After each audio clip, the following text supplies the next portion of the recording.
Dans cette vidéo, je te partage certains conseils pour t'aider à être plus discipliné avec ton argent.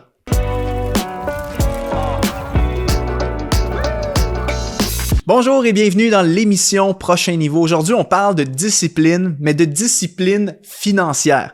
Vous savez, une grande partie de nos problèmes financiers vient du fait qu'on manque de contrôle sur nos finances, on manque cruellement de discipline. Trop souvent, nos finances sont gérées par nos émotions ou nos envies du moment. On n'a pas ce côté rationnel, cette discipline d'établir une stratégie et de suivre la stratégie au quotidien. Et donc, bien souvent, on se retrouve parfois dans les galères financières tout simplement parce qu'on n'arrive pas à contrôler nos envies. On dépense trop. Alors, si c'est ton cas, je suis curieux. Dis-moi dans les commentaires si tu as l'impression parfois de manquer de discipline avec la gestion de tes finances personnelles, avec ton budget. Dis-moi dans les commentaires, oui, c'est mon cas. Et si c'est ton cas, ben, t'es au bon endroit parce que dans cette vidéo, j'espère que les conseils que je vais t'apporter vont être utiles pour que tu puisses régler ce problème-là et avoir une meilleure gestion de tes finances. Et d'ailleurs, si ce sujet de la gestion de tes finances personnelles t'intéresse, si tu as envie de te former et d'aller chercher des outils pour avoir une meilleure gestion de tes finances et aussi avoir une gestion de tes finances qui honore Dieu, qui est en lien avec les principes bibliques, ça me fait plaisir en fait de t'offrir ma formation gratuite que j'ai créée en partenariat avec Luc Dumont qui s'appelle « Cette année, j'exponentialise mes finances ». Le lien apparaît sous cette vidéo. Tu peux simplement mettre ton adresse courriel et tu vas recevoir une formation de 1 heure dans laquelle on va te partager plein de trucs et astuces pour que tu puisses mieux gérer tes finances.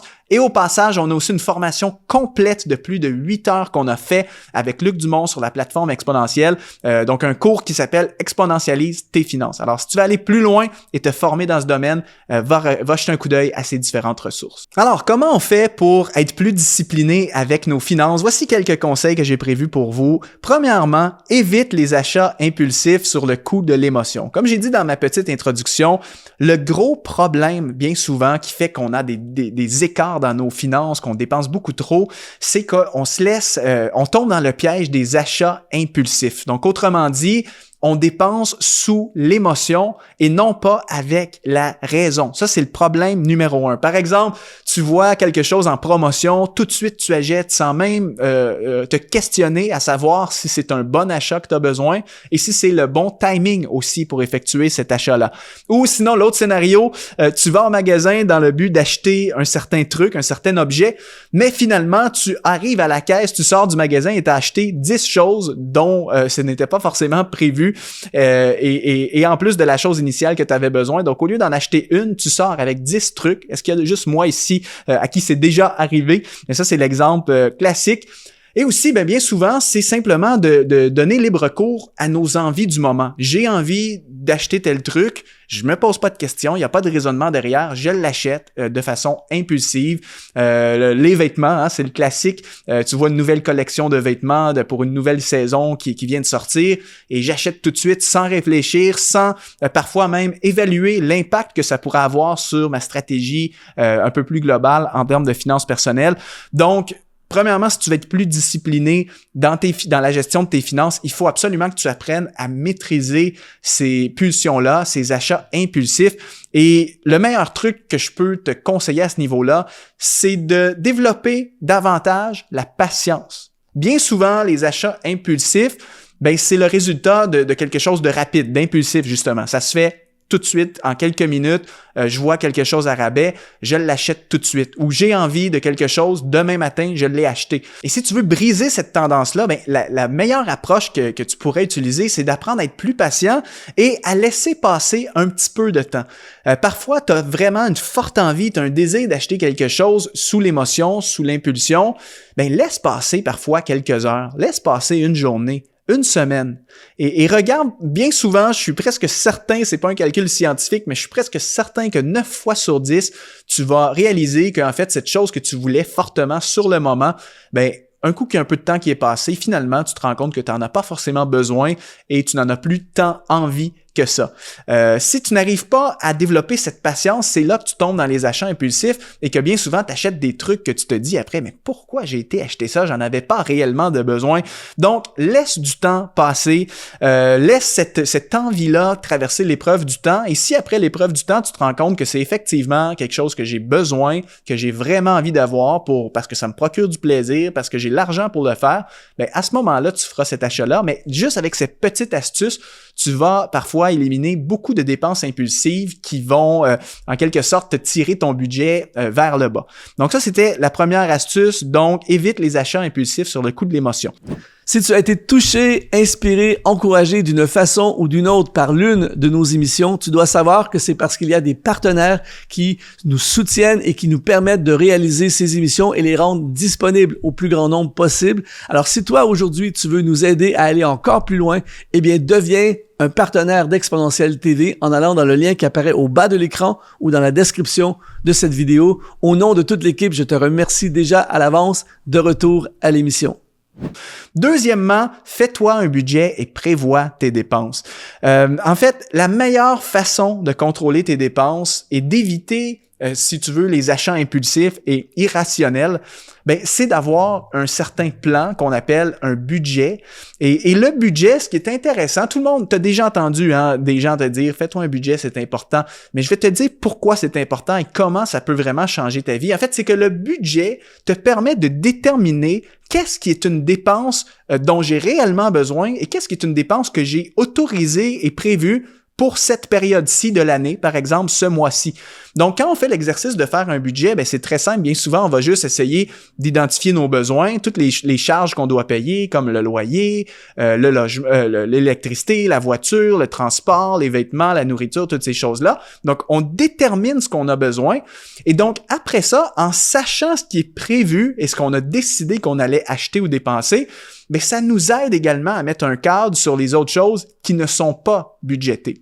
Et bien souvent, dans les finances personnelles, un gros problème très fréquent, c'est que la majorité des gens n'ont pas de budget, ne prennent pas le temps de le faire, donc ça veut dire qu'il n'y a aucune limite, dans le sens que on sait à l'intérieur de nous qu'il ne faudrait pas trop dépenser dans tel domaine, parce que sinon on va se mettre dans le trouble, mais vu que ce n'est pas déterminé clairement sur un budget, on ne connaît pas quelle est la limite. Donc, si j'ai pas déterminé, par exemple, que moi, mon budget pour faire les courses, acheter de la nourriture et tout, si j'ai pas identifié, par exemple, que ma limite, c'est 600 $ ou euros par mois, eh bien, quand j'arrive au supermarché, je peux acheter énormément parce que je ne connais pas ma limite. Donc, je pourrais arriver, je sors et j'achète pour 300 € de nourriture cette semaine et la semaine d'après pour un autre 300, la semaine d'après également. Je me retrouve à la fin du mois, ça m'a coûté plus de 1000 € simplement en nourriture, alors que si j'avais fait l'effort de faire un budget, j'aurais pu déterminer une limite. Par exemple, maximum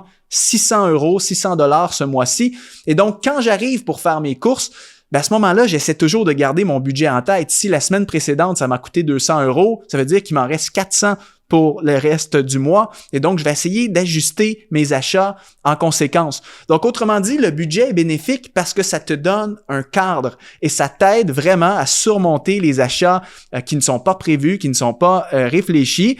Et puis, ben justement, ça t'aide aussi parfois à dire que peut-être que tu aurais une envie, tu voudrais quelque chose, mais si ce mois-ci, tu as d'autres priorités au niveau de ton budget, tu es capable rationnellement de dire, ben écoute, ce mois-ci, ça ne rentre pas dans le budget, il faut absolument que je reporte cet achat-là à plus tard, même si j'en ai envie, même s'il y a une belle promotion, ce n'est pas le bon timing. Donc, en ayant un budget, c'est que tu vas être en mesure de gérer tes finances d'une façon beaucoup plus rationnelle plutôt que de le gérer de façon émotionnelle en réponse à tes différentes impulsions, comme on a mentionné tout à l'heure. Alors ça, c'était le deuxième conseil. Troisième conseil, pour être plus discipliné avec ton argent, développe le contentement. Vous savez, dans notre société, évidemment, c'est difficile de développer le contentement parce qu'on vit dans une société qui encourage beaucoup la surconsommation et les dépenses excessives. On est bombardé de publicités du genre « fais-toi plaisir, paye-toi-le maintenant, tu le mérites ». Le message que nous envoient les différentes entreprises et la société, c'est ça. Et on est dans un environnement où est-ce que c'est un comportement normal et fortement encouragé de toujours acheter de la nouveauté. Et moi, je suis toujours étonné, c'est l'exemple classique, mais de voir parfois nos habitudes irrationnelles en termes de certaines dépenses qu'on peut faire. Par exemple, le fameux téléphone. Tu viens d'acheter le nouvel iPhone, la nouvelle édition de cette année. Et l'entreprise en question qui crée les iPhones sont bien intelligents. Ils ont compris la psychologie humaine. Eux autres, 6 mois plus tard, vont te sortir une nouvelle version du téléphone, avec très peu d'améliorations, c'est pratiquement la même chose avec 2-3 petites mises à jour. Et bien souvent, on tombe dans le piège de cette surconsommation-là, de se dire, mon téléphone a 6 mois ou à peine 1 an, il fonctionne, il répond à mon besoin, j'ai pas besoin de plus, mais parce qu'il y a la nouvelle version, je veux aller l'acheter pour suivre les tendances du monde, pour avoir juste la satisfaction de me dire que j'ai l'objet dernier cri. Et donc, on tombe trop souvent dans ce cycle-là. Et ça, souvent, c'est lié au manque de contentement.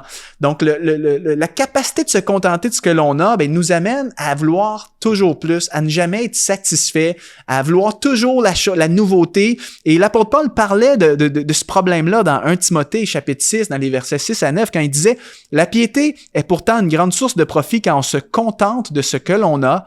En effet, nous n'avons rien à apporter dans le monde et il est évident que nous ne pouvons rien en emporter. Si donc nous avons de la nourriture et des vêtements, cela nous suffira, nous contentera, qu'on pourrait aussi le paraphraser.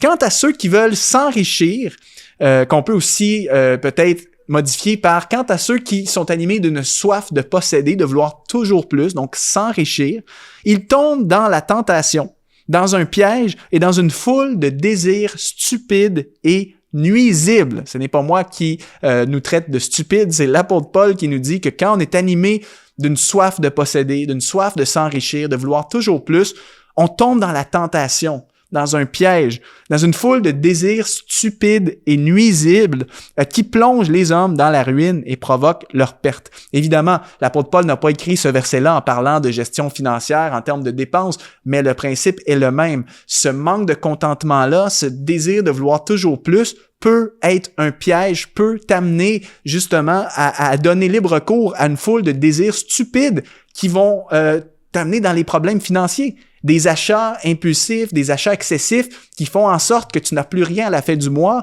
que tu n'es jamais capable de donner, que tu n'es jamais en mesure d'épargner non plus pour différents projets, pour les besoins de ta famille. Donc, ça, c'est les problèmes qui arrivent quand on est incapable de se contenter de ce que l'on a. Et c'est important de développer cette vertu-là, cette capacité de se contenter. Et quelques petits conseils en rafale que je peux te donner pour t'aider à ce niveau-là. Premièrement, apprends à distinguer les besoins des désirs. Okay? Un besoin, c'est quelque chose que tu as vraiment besoin d'avoir pour survivre ou maintenir ta qualité de vie. Alors qu'un désir, c'est quelque chose que tu aimerais avoir, qui t'apporterait du plaisir, mais que tu n'as pas vraiment besoin dans le sens qu'il n'est pas une question de survie. Si tu ne l'as pas, tu ne vas pas mourir non plus et ta qualité de vie ne sera pas affectée. Donc, le besoin, c'est quelque chose d'essentiel. C'est une dépense il faut absolument que je la fasse parce que ma qualité de vie et ma survie en est en jeu.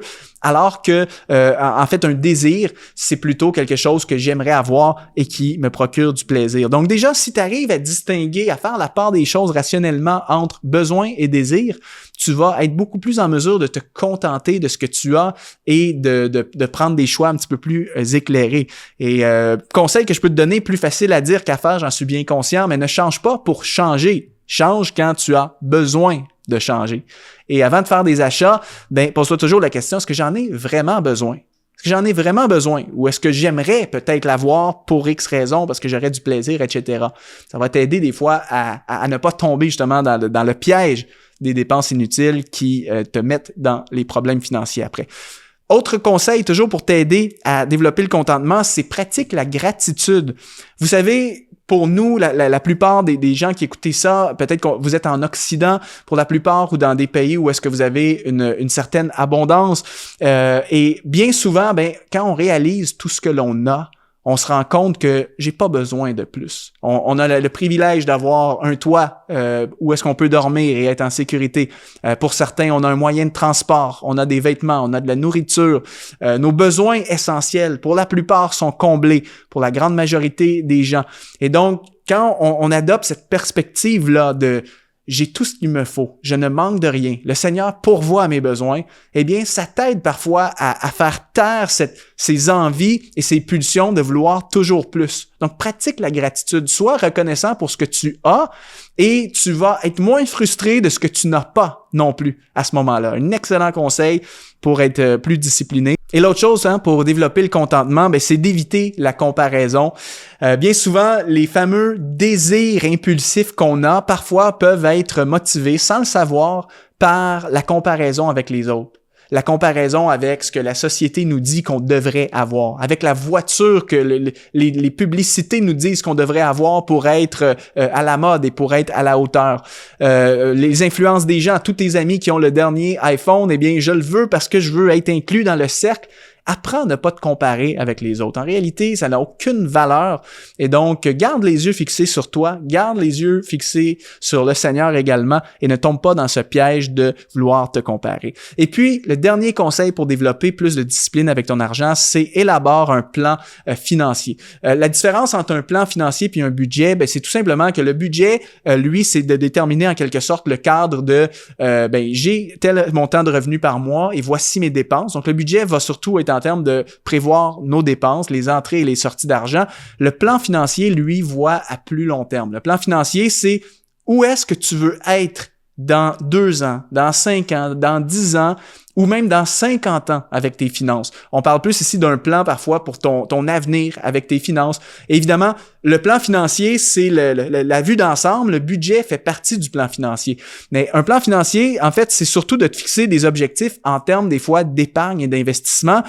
Par exemple, on nous dit souvent dans le domaine des finances personnelles que c'est important d'avoir un fonds d'urgence. Eh bien, combien d'argent est-ce que tu as besoin dans ton fonds d'urgence pour avoir une certaine sécurité en cas d'imprévu? Ça fait partie de ton plan financier. Combien que ça prend dans le fonds d'urgence? Peut-être que tu as des jeunes enfants qui éventuellement vont faire des hautes études et toi, tu aimerais en tant que parent pouvoir payer les études de tes enfants. Combien ça prend pour payer les études et c'est dans combien d'années que ce projet-là va se réaliser. Tu as peut-être un projet que tu voudrais faire. Tu voudrais peut-être acheter une propriété ou autre. Combien ça prend d'argent? Peut-être aussi c'est pour ta retraite. Tu prévois prendre une retraite dans plusieurs années.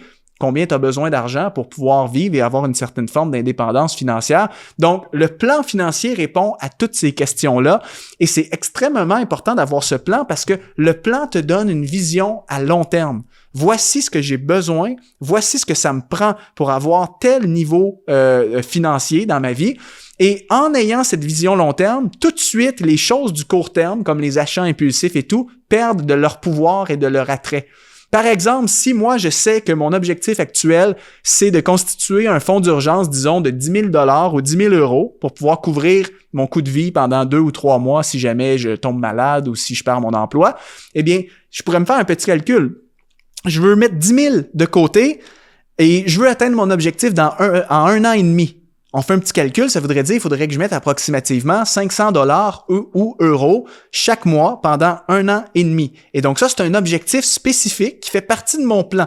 Et là, si que j'arrive, disons, devant une promotion alléchante ou si j'arrive au magasin que j'ai envie d'acheter des trucs que j'ai pas forcément besoin, eh bien là, rationnellement, je peux commencer à évaluer la situation et me dire, écoute, si je fais cet achat à 500 $ ou 500 euros, ça veut dire que je renonce à ce 500 euros que je mettrais dans ma stratégie financière de constituer mon fonds d'épargne.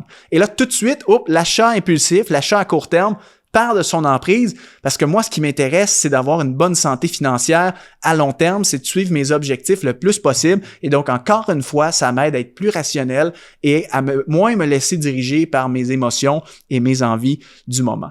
Donc, c'est sûr, quand il est question d'un plan financier, je vous conseille peut-être de consulter un professionnel dans ce domaine-là qui pourrait vous aider à identifier vos objectifs et tout ça, mais ayez un plan, ça va énormément vous aider. Donc, on arrive à la fin de cette vidéo. Alors, comment développer plus de discipline avec ton argent, évite les achats impulsifs sur le coup de l'émotion, fais-toi un budget et prévois tes dépenses, développe le contentement et élabore un plan financier. Si tu as apprécié cette vidéo, mets un like, partage-le à des gens que ça pourrait aider également et surtout, laisse-nous un commentaire. Dis-moi ce que tu en as pensé et dis-moi, comme je mentionnais en introduction, est-ce que toi aussi tu as l'impression de manquer de discipline avec tes finances personnelles? C'était Mathieu Desroches et on se donne rendez-vous dans une autre vidéo.